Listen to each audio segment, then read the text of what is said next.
Are y'all ready to get this started? Let's go. 3, 2, 1. Let's get it. Here we go. Sit your ass down and get ready for the next episode of the Urban Green Room. The Urban Green Room. With your hosts, my girl A.A. and that dude D. Lewis. What up, world? It's your man D. Lewis, and welcome back to another dope episode of the Urban Green Room podcast. I feel special today because we got a very special guest in the house. Tonight, we're going to be interviewing one of the dopest authors I know, author of the 716 series. If you haven't heard about that one, make sure you go check it out because it's mad dope. If you're a music head too, definitely check it out. Mad dope. You won't be disappointed. But she's got a new book coming out this month, so that's what we're going to talk about today. So help me please welcome the Urban Green Room's own author, A.A. Lewis. Girl, what's up with you? You so funny. You like my intro? I did like the intro. Thank you very much. This is so cool that I get to do the very first interview for the next or the latest book that comes out on January 21st. That I get to do it with you. Yeah, that's dope. Like, this is the best birthday gift ever. Like, it is, because normally it's usually filled with interviews with everyone else, but I'm so excited that you get first dibs. So, well, thank you. I feel very appreciative of that. So we're gonna get into it. All right. So we got a new book coming out. The book is entitled The Last Letter. yes. So no, I've read the book. So let's get the first question out of the way. Everybody always asks this question in interviews, especially if it's a good book. So is this book about you? No, it's not about me. However, the emotions of the female character, whose name is Tracy, are my emotions. So no, it's purely fictional. In any coincidences, any events in the book, purely coincidental. But there's some raw emotion in this book that I had to tap into myself in order to pull that out for this character. Okay, so let's talk a little bit about that then. So tell me about the storyline. Like, I know you can't give everything away, but just kind of what's this book about and how does it differ from what we previously read from you, the 716 series? Well, I'll work that question in reverse. The 716 series was my love letter to Buffalo, which is originally where I'm from. Shout out to the 716. Yes. And my love of music. And I sort of fused the two to tell an urban tale about love and consequences. The consequences of loving individuals who may not always be healthy for you. And, you know, what happens along the journey of those group of individuals, those characters in the book, is reminiscent of any urban city and any, state, not just Buffalo, but it's driven by the music. So that is, a big piece of the 716 series, especially since it's set in the 90s to the early mid 2000s. It takes you on that type of love journey. So it's a throwback to an era in music and friendship and love that I believe a lot of the readers will resonate with. The difference between that book and The Last Letter is the last letter is about a married couple, Derek and Tracy Montgomery. No relation. And the thought of how serious do you take your vows? Like we all either aspire to be married or are married or are in a relationship or would like to be in a relationship. For those of us, who want that for ourselves, the question remains, how committed can you be? How serious do you take those vows? And how deep does love actually exist in a relationship? And I say that because this couple goes on a journey. And if anyone's seen the trailer, like I've gotten so many DMs, text messages, comments. Everyone's like, oh my God, is this going to be a tearjerker? And all I can say is yes, it's going to take you on a journey. It is. But examining what happens to these characters and how they go about self-discovering love and forgiveness and coming to grips with their relationship. I think it's such a beautiful story, the way that it's told. And in the end, because it's a single book, it is not a series. You find out exactly what happens to these characters on it. And it's one of those, I don't know, because I don't want to give anything away, but it's such a beautiful story. And I don't know what to say. I don't know. You add to it because you had the pleasure of reading it first before everyone else. So how do you feel about the biggest difference between those two books, or what you've previously have known about me as an author? You're not about to turn this on to an interview with me, first off. Okay. So, but I will give your audience, I guess, a little bit of my insight into the book, but that we're not going to do. You can tell I do a lot of interviewing. You are not the host tonight. Go ahead. Just so you know. It's particularly different in a way that I feel it's more personal. It's written in a more personal nature. So it gets you to feel as a reader your passion and your feelings about this particular novel. And that's probably the best way to put it. It's more feeling. It's just feels like it's more personal feeling that you put into this book versus the 716 series, which takes you on its own unique journey. But this one feels so much more personal, which is why I wanted to get that question out of the way. It is first. So it's more personal. It's not generalized. You can actually visualize this couple in your mind. And some people may even be able to see it in themselves or, some of their friends or someone they know. The topic itself, I think, is such a valid topic that needs to be discussed, in particular in the Black community. I feel so. That was another definitely big change because it's not your average hood tale. Mm-hmm. So when I hear urban literature, a lot of times my mind goes to, straight hood type novel, but this kind of shows that there is diversity within that genre. And most so definitely. it's mad different. So that actually ties into another question that I had for you. It was, so why was this book important for you to write?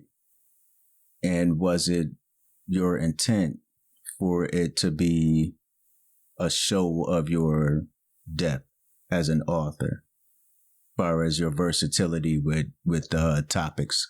Well, that's a deep question. So I ain't fucking with you. See, I'm fucking with you. So, let me break that up. Why was it important for me to write this story? So, and I'm gonna be very honest in why. So we're in COVID, and we're all going through some stressors.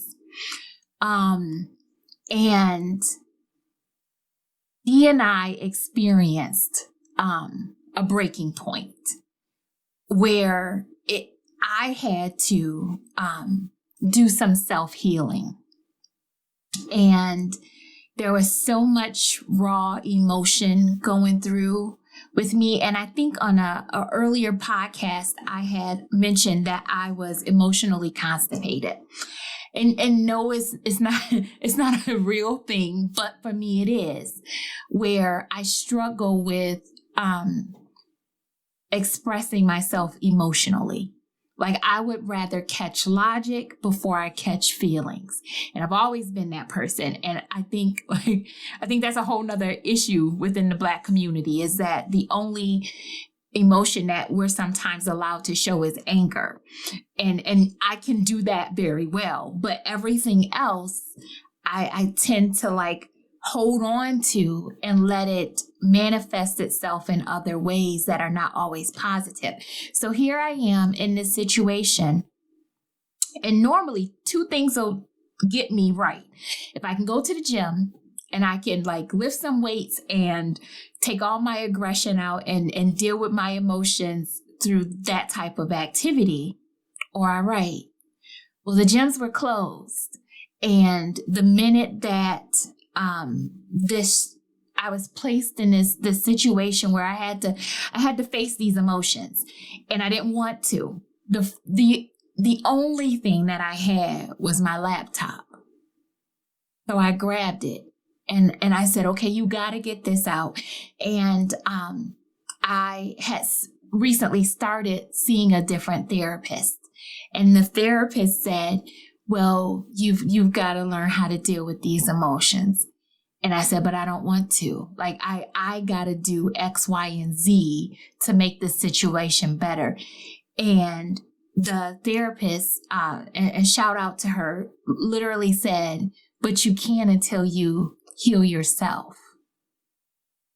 So she said, find a way to allow your emotions a voice, give them a voice. And I said, okay, I could do that. I could figure out how I'm going to handle this flood of emotions that's coming out of me, because it felt like I was going to go crazy. So I grabbed the laptop and I start writing. I just start typing. And I think for 3 days straight, I just did nothing but type. And out of that came this story. And it was, I couldn't express it, because every turn in the book was my emotions coming out. So when you do read it, and Dee mentioned, it's very personal. Those are my emotions. Those are my raw feelings that were happening just this past year. And I had to get it out. I had to allow myself a voice, and I couldn't think of any better way for me to do that than to give a character in a story an opportunity to speak for me. Because if I'm here in this situation and I don't have anyone else to talk to, and I don't know what to do with these emotions that I don't like dealing with, I gave it to Tracy, and I allowed her to speak for me. To answer your other question. Shit, let a nigga breathe for a minute. God damn, that was something. The second part of your question, sorry, I just forgot. What was the second part of it? It was the second part of that was this intentional when you began to write this book, that you were showing your depth as an author as far as your versatility in different subject matters? So, I think the misconception to urban literature is that it's all street lit, and that's not true. I think urban literature, to me, when I think of the definition of urban literature, it's your surroundings. And I grew up in the inner city, so I'm as urban as it's going to get, to me. So the stories that I write, whether it be hardcore street lit, or, if I break off and do an urban mystery, or a urban contemporary, which is what I would categorize The Last Letter as, a romantic urban contemporary novel, it's because that's part of my environment that I grew up in.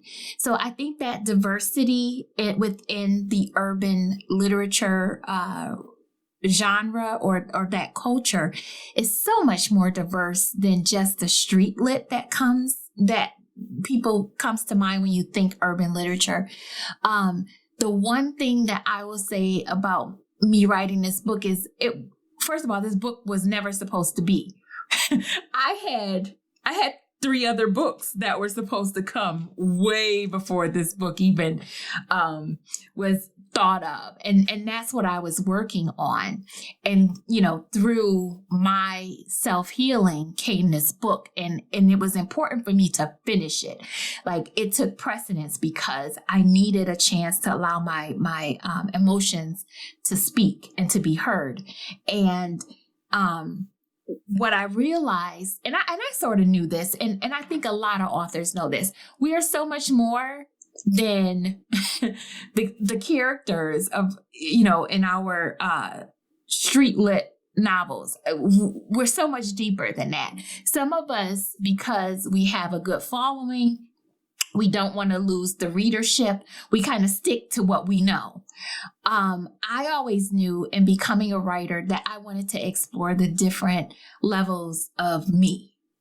I wanted to be able to say that I can serve, I guess, this genre in a multitude of ways and show them the complexity in which I can write.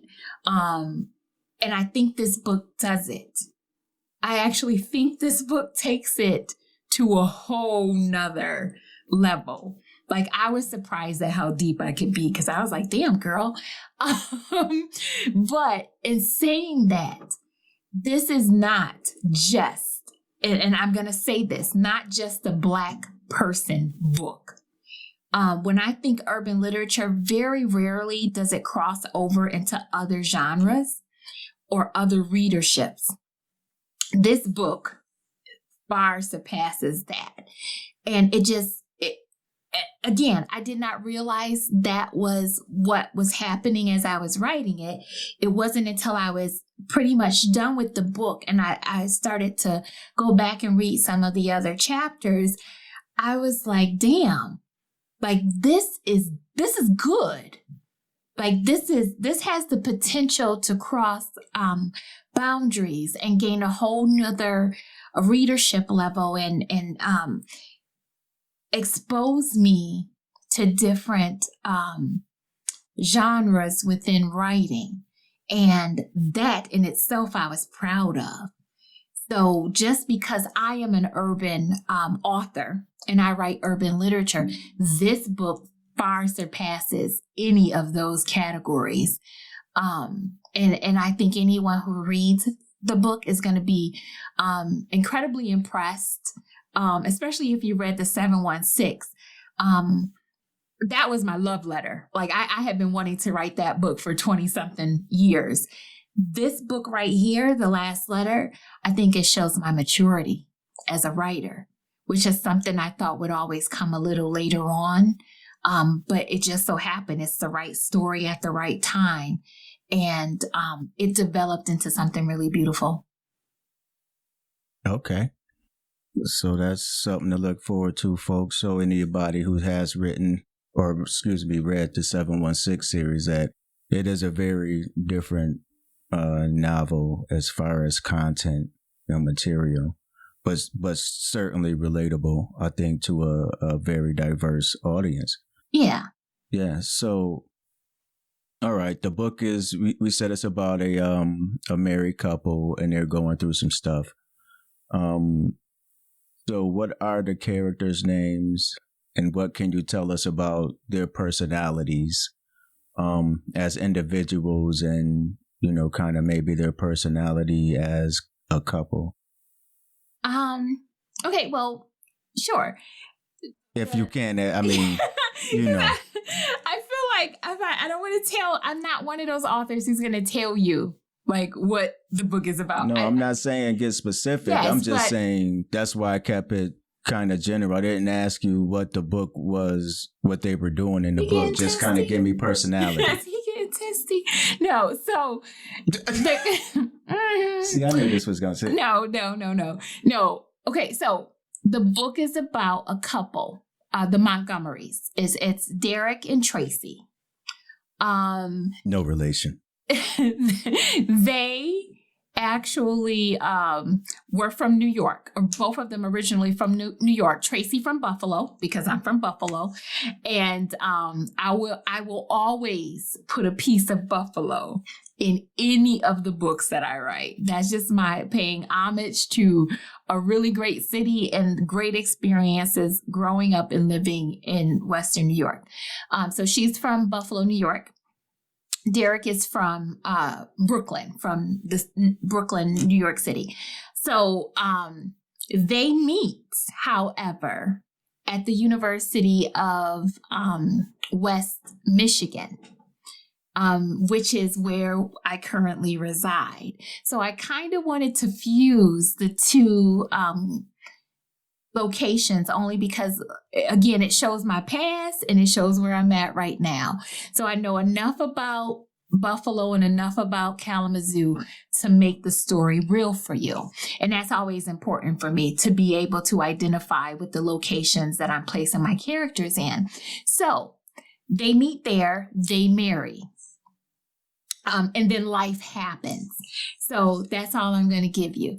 As far as the personalities for the characters, so I realized music plays such an important part of my life and my writing, because in order for me to get ready for my characters, I get a thought, I automatically put my headset on and I start listening to music because I got to relax. I got to get into the mindset of my characters. I got to feel inspired. And trying to figure out how to really understand the love a man will have for a woman through the good times and the bad times. I was just like, what kind of music could I listen to? And I was like, who does that? Like, whose music encompasses all of those emotions I think men might feel, like, and Brian McKnight came to mind. And I would always say, and Brian, if you ever hear this interview, it's not a bad thing. What I'm just simply going to say is some of his best music was when he broke up with his wife. Like, all those albums were killer. so because you got raw emotion. So like when he was happily married, I was like, there's 2 songs on that album that I'm really feeling can be in rotation all the time. But when he was going through some things, those were the albums that I loved. So I put Brian McKnight on and I started listening. And I was like, holy shit. Brian McKnight is giving voice to Derek. So yes, there's a whole playlist for the last letter full of Brian McKnight songs that inspired this love tale. So Derek, to me,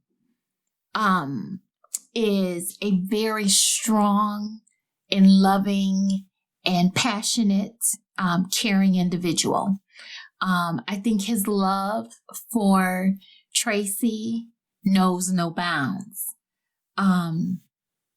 the fact that he willingly gives of himself to this relationship and for this relationship is something that I greatly admire.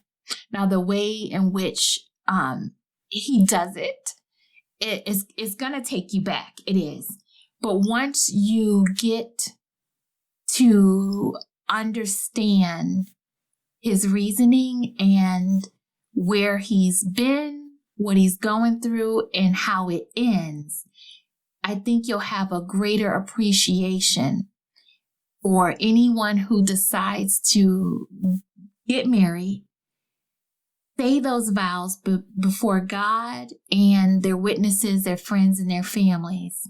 You'll have a deeper understanding of just what that means to this couple. Derek specifically. So I love Derek's energy. I love his voice. I just think the events that unfold at first, you may not get it, but once you get into the story, I think you come to understand Derek, and even have a little empathy for everything that's happening with his storyline. Tracy. So since Tracy has my raw emotions, if I had to say Tracy was a zodiac sign, Tracy would be a Capricorn. Tracy would be she's very driven.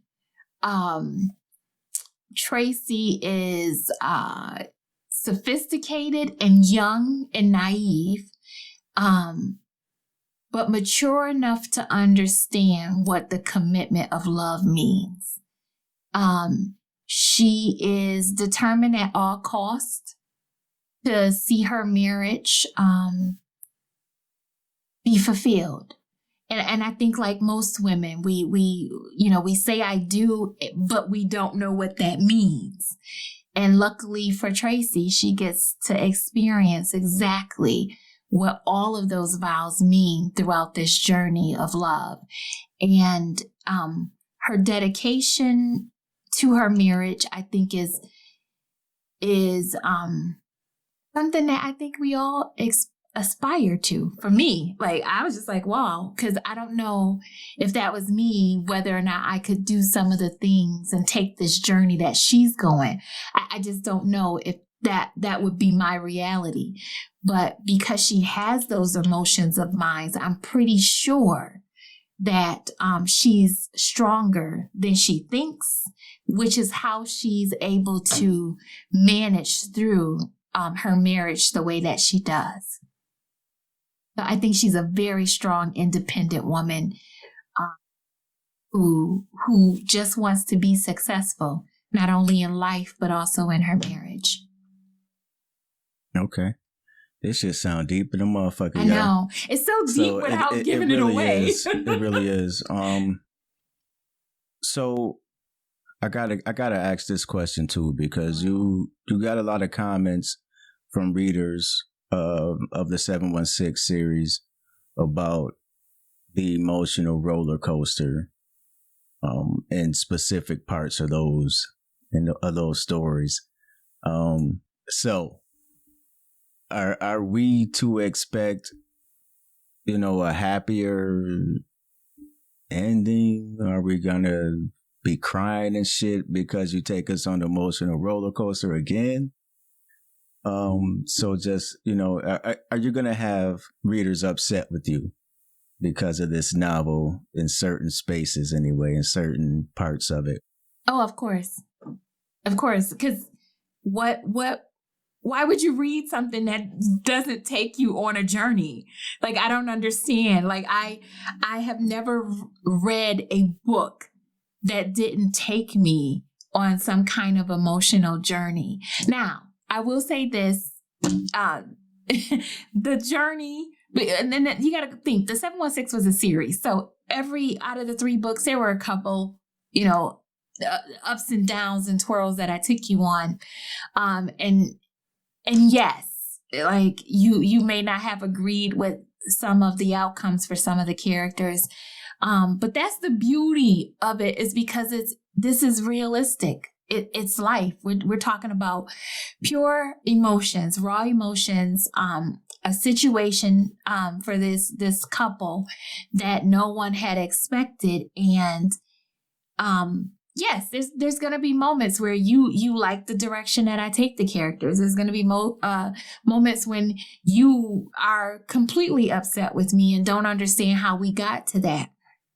And once you read it and you want to talk to me about it, we could redo this all over again in a book club, and we can hash it out, and I can explain to you how how I came to those conclusions, that these were the right movements of the character.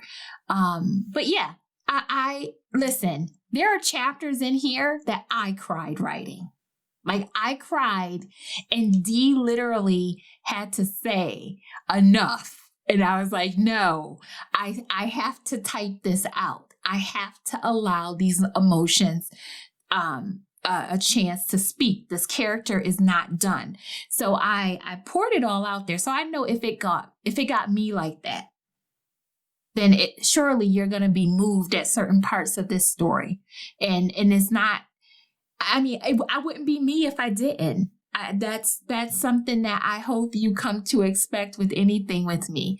Like, just a happy ever after is redefined by the characters. So I don't want people going into this thinking that it's always going to end on a happy note, or let's put it this way, happily ever after according to a fairy tale.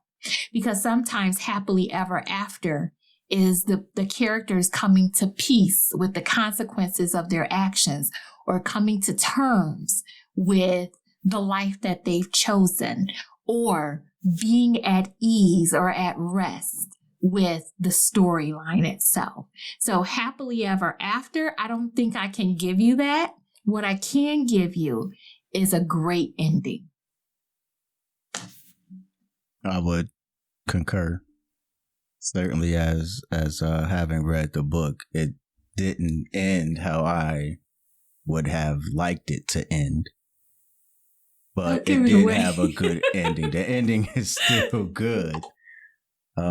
It just wasn't what a typical reader would expect from most novels, especially, a novel of this,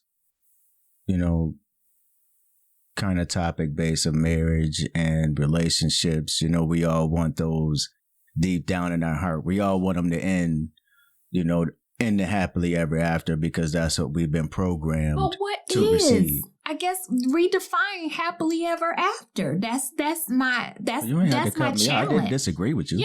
But that's my challenge to anyone who's reading a book and going happily ever after, because this ain't Cinderella shit. Like, this, ain't no frogs being turned, kissed and turned into a prince. However, when we think about the reality that we live in, I don't think this storyline is too far-fetched for anyone to say, damn, she got me in my relationship, or shit, that must have been what it was like for my girlfriend, when she was going through stuff. It is that believable and that real. And I know for certain that there are going to be individuals who read this and think, how did she know? How did she know what I was going through? So, and the fact that, like you said, it didn't end the way you wanted to, but it was a happy ending. I said it was a happy ending. The ending was good. And for me, it was a happily ever after for the characters. Sure. Just not in the context that we maybe wanted to be in. And that's what I was saying. I wasn't saying that it was a bad thing, that you are kind of probing us to review our thoughts and definitions of happily ever after. I'm just really stating what I felt reading the book. Okay? So we're not... See, no. Oh. So Okay. So next question. Next question. You want the next question? So what is it do you want your readers to really take away from reading this book, The Last Letter? If I could go back in time, I swear I'd do it all differently.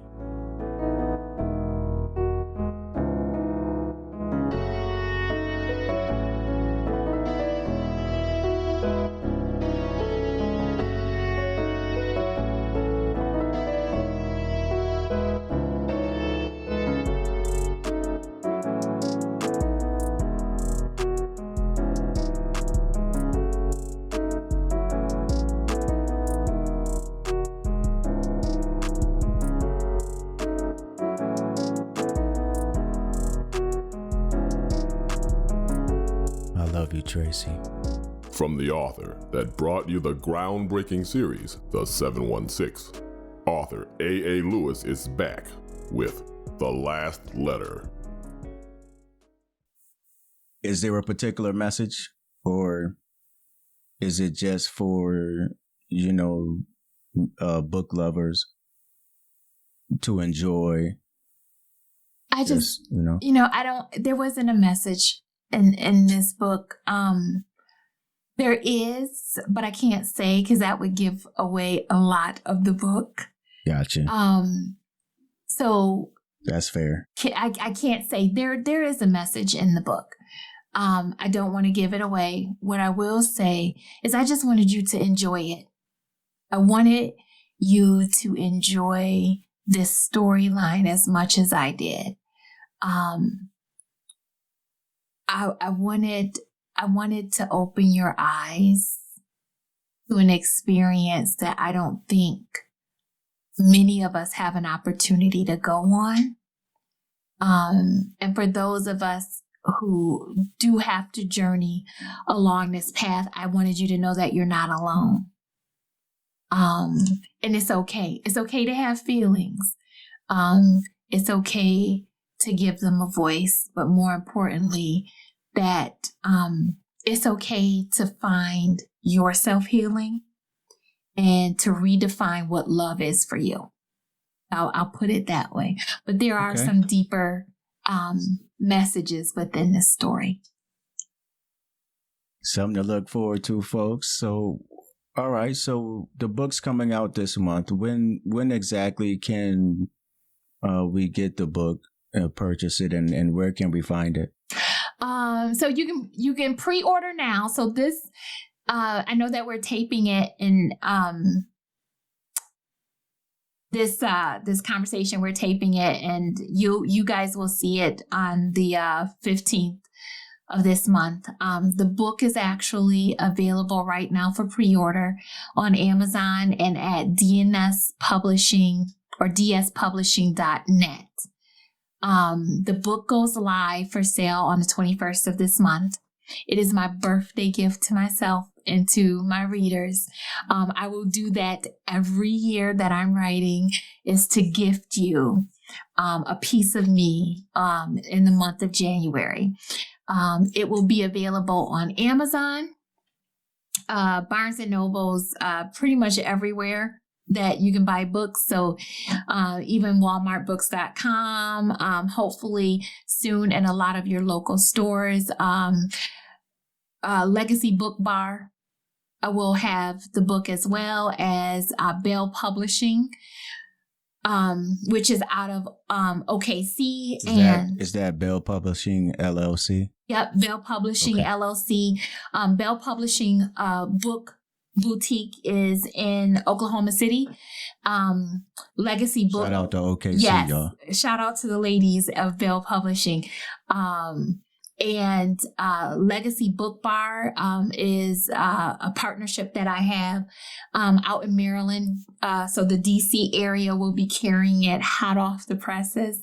So I'm super excited about that. And there's tons of other online places where you can purchase the book. And of course, at dspublishing.net, which is our publishing company. So you can feel free to purchase it there. And I'm pretty sure you're going to put that in the tag it in the comments for the video. But yeah, we'll have a link. We'll have a link to the website in the comments for our viewers here. Yes, that's where you can find it. January 21st. That's what's up. Well, happy birthday, Mrs. A.A. Lewis.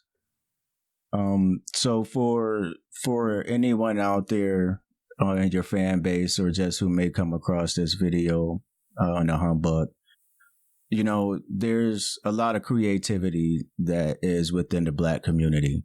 Like, we are so diverse in our ways to communicate and to create what our stories are. So for someone who may be thinking that this is a way for them to express themselves within writing, what can you share with those folks to kind of give them the encouragement that they may be needing to just kind of jump into it? Would you recommend it, you know, or, you know, what is your process? Just do it. I stole that from Nike. Just do it. The beauty, the Black culture is so rich, and I believe everybody has a story. Some of us have several stories to tell, and the only way that you can express yourself, if you have this talent, you need to allow yourself to express it. So write. I don't care if it's in a notebook. I don't care if it's on a computer or a tablet. Just write. Get it out of you. And it's something that a wise man told me was that you're writing for you. If you write for you and you love it, then there's a good chance once you share it, someone else will love it too. And if you keep that thought in your mind, you're like, I'm never going to write a novel for the masses. I have to love it first. And if I love it and I put it out there and I gain one reader from it, then my job is complete. But ultimately, I write because I love writing. I love telling stories. And if that's your passion, you just have to do it. You have to take a chance on yourself. Because what I've found throughout my journey is that if you don't believe in yourself, nobody else is going to do it. Like, no one else can write these stories that you have and share your unique ability but you. So just do it. And it doesn't take a lot. Like I said, a pen and a pad, a piece of paper and a pencil. You want to get me out? We'll put a pen in a bag. Yes, just write. That's the goal. And once you start writing, don't stop. Do not be discouraged by the lack of, I guess, money to get published or the lack of exposure. Because you're not doing it for, ultimately, yeah, we all want to get rich off of this. But ultimately, you're doing it because of the passion you have behind the story telling and the stories that you have. So do it. Just do it. Do it and don't look back. And once you do it, be willing to share. Because again, if you love it, there's an even greater chance that somebody else is going to love it too. Well, you heard it here, folks. Just do the shit. Yeah, that's a smart ass nigga. Told you that shit. For real. You should listen to that nigga more often, whoever he was. Like, yeah, he should be on your team for real. Just, food for thought. Thank you. I'll let him know. What? I'll let him know. Yeah, let that nigga know. So the last letter's coming out this month. Do you have any other projects that you're going to drop this year? Or are you kind of just on a 1 year or one book a year program? You mentioned you had 3 other joints that should have dropped before this one. So are they coming out this year, any of them? Or yes. Can you share with us, kind of give us a look forward? Or is it top secret and shit. No, it's not top secret. Okay. But it's so weird because even they have taken a backseat to another book that I started working on. But this one is completely different. And this speaks to, again, the richness of the urban literature realm, like that whole genre, because again, it's not just street lit. There's so much more happening in that genre. And from an experience that you and I had, and I'm going to share this one. We were in the bookstore. So for those of you who don't know, Dee and I are getting ready to become grandparents in less than 4 weeks. So we're putting we're putting together our granddaughter's book library. So we're at a local bookstore and we're looking for books that show I guess multicultural facets. I know. That's what we say. No, well, she's biracial. So we're looking for books that showcase that. I want something that could potentially look like her. I want stories that, she can see herself in, right? And I know there's tons of books out there, and Lord knows we probably have them all. Except I was looking for one specifically about a little girl and her grandfather. And while there were tons of little boy and granddad, there were little girls and grandmas, but there was nothing about the relationship that a grandfather would have with his granddaughter. And, they're searching the database and we're all over there searching. And then I said, well, that's okay, because I'll write one.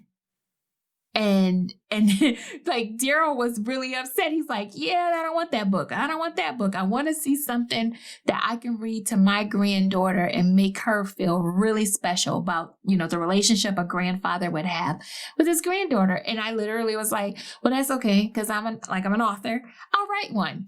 So went home that day, got the pad out. And again, I'm supposed to be typing, working on the other novels. Just grabbed the pad, started writing out the storyline, knew exactly what the book was going to be called. And by the end of the night, I read the story to Dee. And he was like, oh my God, like, I want that book. And I said, I want you and her to have that book. So next month, the month of February, I know, back to back, I'll be dropping my first children's book. Okay.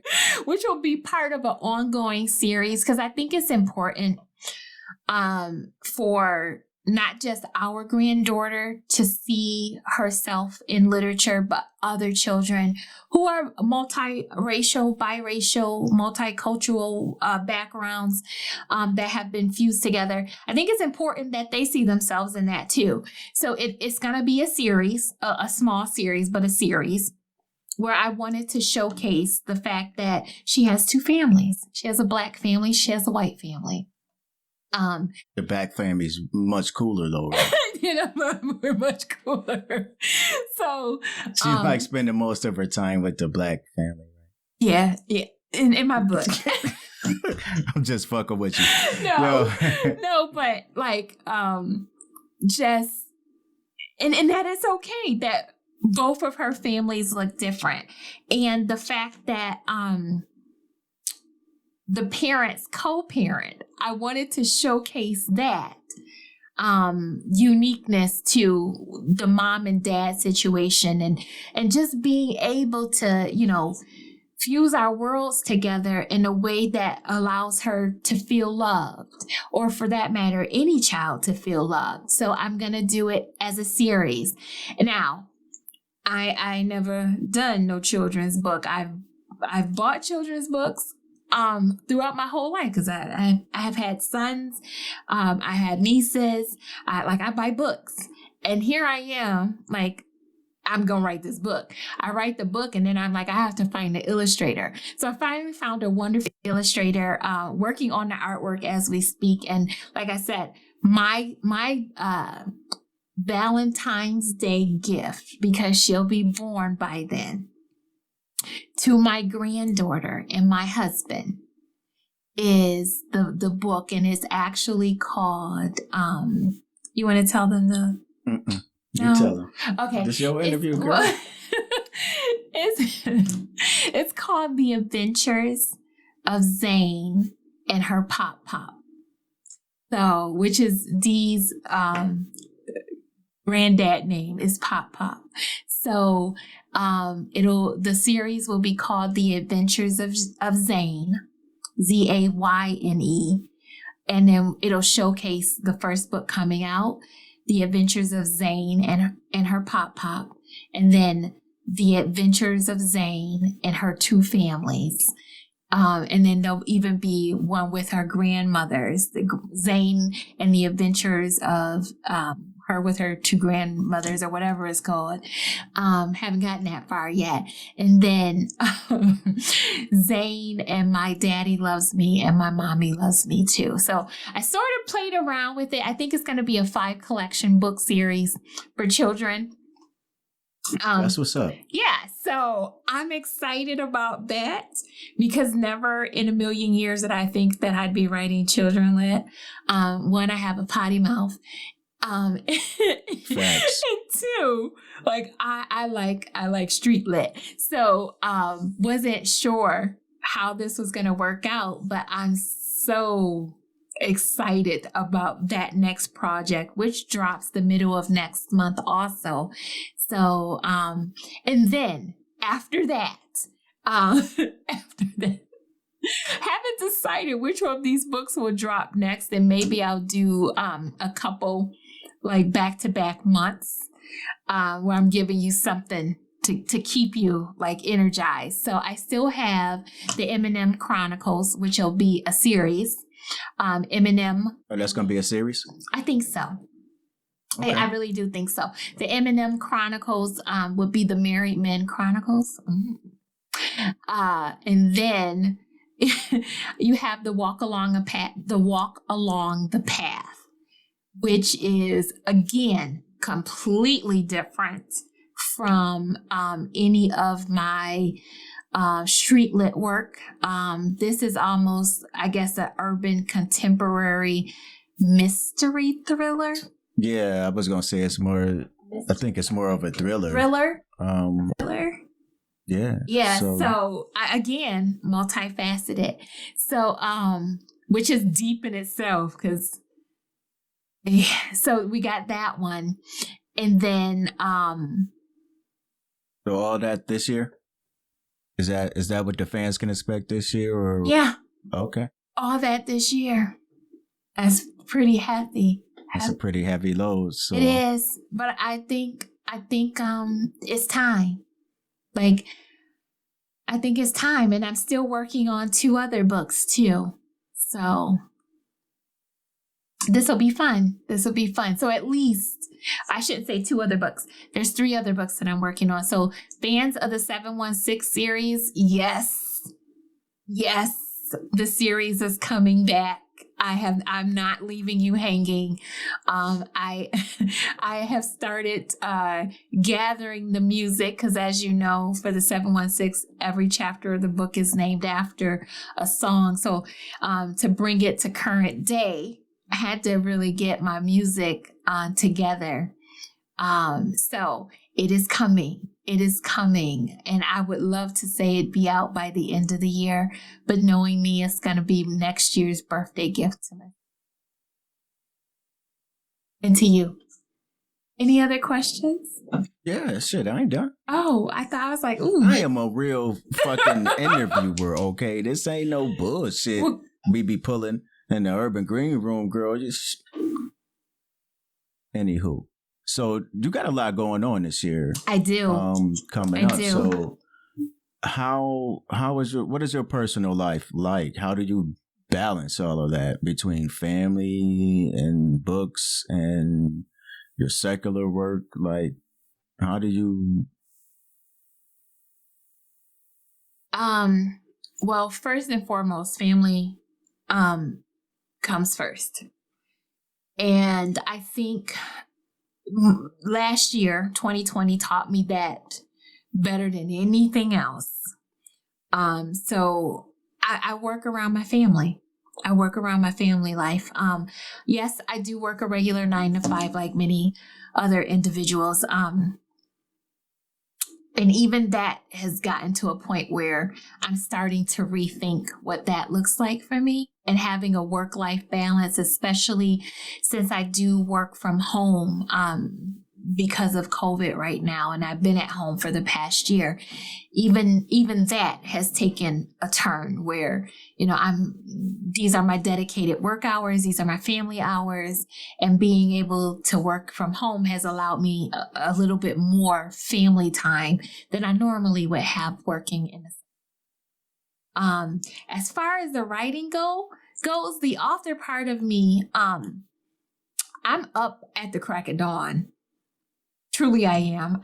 I'm back to my workout routine is, at the gym at 4, back home by 5:30.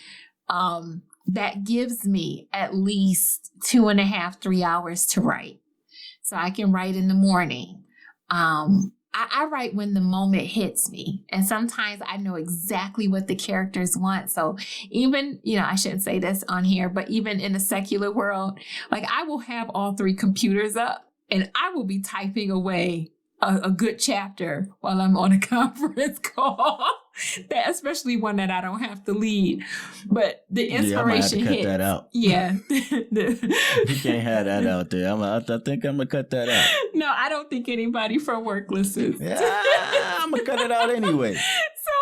But I'm not leading the conference call. So, and if it's a PowerPoint presentation, chances are I already read it. So,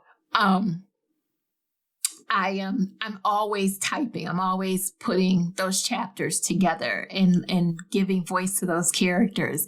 So that's a nonstop kind of thing.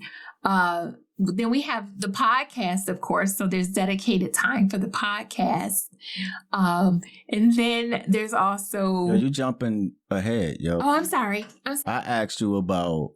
How do I manage? I'm sorry. Yeah, how do you manage between work, the books, and whatever the hell else I just asked you out? Do I have a set schedule? No, people. I don't have a set schedule. But I do make time for family because my family is the most important, I guess, hat that I wear is a mom and as a wife. And let me put that in the right order, as a wife and as a mom, because my children are grown adults. And the next hat I'll be adding on to that is grandma. And those are the most important hats that I wear, and they come first. And then I would say the writing comes second, and then the secular work comes third. But I don't have a set schedule. The fact that I'm up at the crack of dawn allows me enough time to be able to sort of get all of this in a day's time. And sometimes it doesn't happen that way. Sometimes the weekends are made for writing, or the late nights are made for writing, and I just have to work around that because at some point I do have to sleep, right? So I don't have a set schedule, but I somehow manage to get it all in. Okay. So I think I only got a couple more questions for you, AA, then I'll let you get back to your night, get back to your family. You're looking all good and stuff. Go ahead. Oh my God. So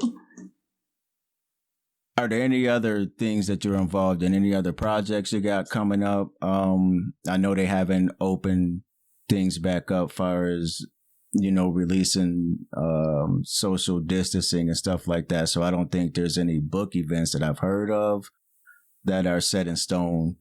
But other than the author stuff and your regular work, what else do you have going on that we can look out for? Well, of course, the Urban Green Room podcast.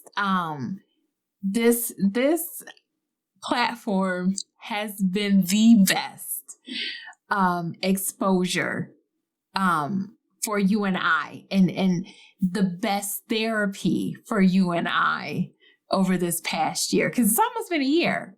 Like, we're coming up on our 1 year anniversary. That's almost unbelievable. I know, honestly, and it's opened us up to some wonderful friendships. We've had an opportunity to engage in conversation with individuals all across this country. Friendships have developed. Like, I love what we do here on this platform. I love that we are able to have honest, open conversations with everyone, that we respect each other. We can have fun and joke, but we can also be serious. Like, this is like on Thursdays or whenever we tape, I look forward to these conversations. So the Urban Green Room podcast, I'm knee deep in. And scheduling guests to appear, trying to figure out, telling D what I think some of our topics could potentially be, and then him and I having those topics together, so we sort of get a feel for how the conversation might go with our guests. But yeah, we get serious about how we come together to present these discussions to you guys. So it's not just let's get on here and wing it. We really have to sometimes do some research. We gotta, figure out our stance on the conversations. We gotta remember shit that we say to each other so that we can make sure we say it again on the podcast. So there's a lot that goes into it, especially making sure that our guests that come on are comfortable with us and you all, and having the conversation. So a lot goes into making sure that we're pairing up the right individuals for the right conversation. So love what we do here. I also have, like I needed something else on my plate, right? I also have Dope Fashions, which later this year will be relaunching. So new website design, especially now that it's going to be a change of season. So new collections are out there, as well as the YouTube channel will be kicking off. And the reason why I established or created Dope Fashions literally was to make sure that all women of all sizes could feel comfortable wearing the latest trends of fashion that were out there. The one thing that I hated hearing from women as I was out and about, and they say, oh, I love that print, but I could never wear that. Oh, I love that you wore those distressed jeans, but I could never wear that. And I would say, yes, you can. And they go, no, not me. And I go, yes, you can. I feel like it's important that women feel comfortable in their bodies, that women feel comfortable in their fashion, and that it's a way of expressing yourself. And I think it's dope when a woman can showcase who she is to the world through her clothing, no matter how unique that may be. If you wear it with confidence, and you love it, I love it. So I wanted to kind of empower women across the globe to kind of embrace that. So that's what that platform is going to be used for. We'll do a lot of come shop with me events where I've invited people who have expressed to me that they have no sense of style, or they're not really comfortable in their clothing and would like some assistance. So think what not to wear, but not really what not to wear, just giving some guidance and having fun with all my girlfriends as we have fun trying on clothes and talking about clothes and talking about our insecurities and feeling like we're not alone and empowering each other. So that's what that YouTube channel will be all about. And that'll be kicking off later this month.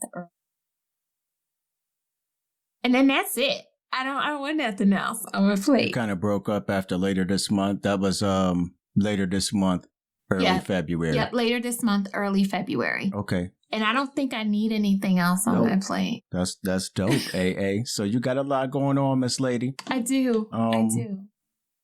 I hope that nigga of yours is helpful. He's very helpful. Supportive and shit. Very supportive. You know how niggas get, like, So very supportive. But if he not, I'm available. I'm just putting it out there. Listen. Ain't nothing more confident than a man who know what he want, right? Even if he can't get it, Facts. He know what he want. So before we wrap this up, we're about to wrap it up. Dope conversation with A.A. Lewis, y'all. Why don't you tell the people where we can find you? Yes. Facebook author A.A. Lewis. On IG is A_Lewis 716. Excuse me. And authorAALewis.com. In there you can find out all of my ongoing events. So I noticed that Dee mentioned earlier that there weren't a lot of book events set in stone. However, I will be doing a lot of virtual interviews coming up thanks to the last letter. So we'll be posting when and where you can view those at. Also with the book events that should happen hopefully by the middle to the end of next year. There'll be plenty of them. So hopefully you'll be able to catch me all across this country. I'm going to try to make as many of those as we possibly can this year. So I'll keep you posted there. And you can also buy any of my books on that platform as well as dnspublishing.net. There you have it, folks. You heard it from Miss A.A. Lewis first here in the Urban Green Room podcast, baby. Thank you so much for stopping by, sweetheart, and blessing us. Hey, y'all make sure that you check out The Last Letter, which will be out later this month. Wish A.A. a happy birthday. Check out the children's novels and books. Not novels, but shit. I would hope it ain't a children's novel. Goddamn. But yeah. Check out the children's. Keep looking for material. Check out Dope Fashions. Show your support. So dopefashions.net. So hey, that's how we getting down in the Urban Green Room tonight, y'all. What's up? Before we go ahead. I need to thank you. For what? Because for a few things. One, for asking to interview me, which I thought was dope as hell of you to want to interview me, and give me an opportunity to be, for you to be on our platform, to be the first to have this conversation about the upcoming book. But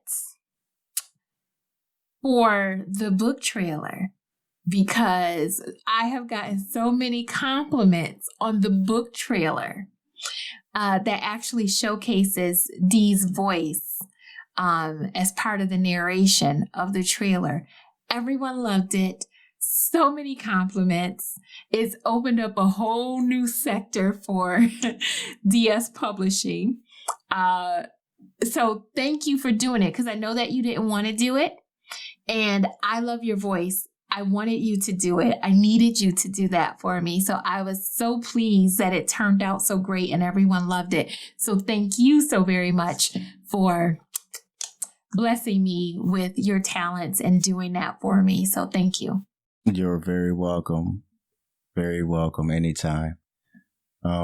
So that's how we do it, folks. Another dope ass episode from the Urban Green Room podcast. Shit. All right, y'all. So I'm your nigga D Lewis, and it was dope as hell that I had the reins tonight. Y'all see how I controlled her a little bit? We need to do this more often. One in time. Yeah, so one in time. That's how we get down, y'all. Thanks for watching. Thanks for listening. Please don't forget to hit the like and subscribe button. That way you'll be up to date on all the material we pump out. And just keep in touch with author AA. Dope as fuck, y'all. You won't be disappointed. This is the Urban Green Room Podcast. I'm your boy, D. Lewis. That's your girl, AA. And we are out. Peace. Thank you for tuning into the Urban Green Room Podcast. Let's keep the conversation going. Hit us up at urbangreenroom.net or on our Facebook or IG page. I always follow them. Tell us what you think about today's conversation. If there's a topic you want to discuss, let us know. And by all means, tell a friend. The Urban Green Room Podcast, giving you something to talk about. Until next time, we out.